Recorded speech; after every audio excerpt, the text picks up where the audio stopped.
ಜನಾಂಗದ ಹೆಸರುಗಳು ಪ್ರಶಸ್ತಿಯಲ್ಲಿದೆ.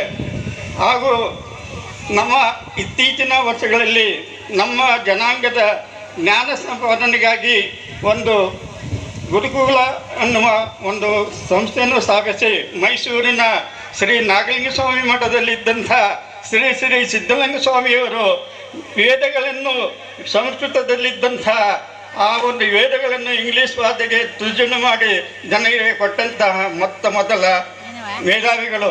ಹಾಗೂ ಅವರು ಹೆಸರಾಂತ ಶಿಲ್ಪಿ ಸಿದ್ಧಾಂತಿಗಳಾಗಿದ್ದರು. ಅವರ ಶಿಲ್ಪಿಗಳು, ಅವರ ವಿಗ್ರಹಗಳು ಹೊರ ದೇಶಗಳಲ್ಲೂ ಖ್ಯಾತಿಯನ್ನು ಪಡೆದು ಅವರು ತುಂಬ ಹೆಸರುವಾಸಿಯನ್ನು ಪಡೆದಿದ್ದಾರೆ. ನಾವು ಒಂದು ವಿಧದಲ್ಲಿ ನಾವು ಆ ಸಿದ್ಧಲಿಂಗ ಸ್ವಾಮಿಯವರಿಗೆ ಮರಣೋತ್ತರದ ಪದ್ಮಶ್ರೀಯನ್ನು ಕೊಡುವಂತೆ ನಾವು ಒತ್ತಾಯ ಮಾಡಬೇಕಾಗಿತ್ತು. ಆದರೆ ಯಾರೂ ಅವರ ಒಂದು ಗಮನದಲ್ಲಿ ಇಲ್ಲ. ಇದು ಒಂದು ವಿಷಾದವೇ ಆಗಿರುತ್ತದೆ.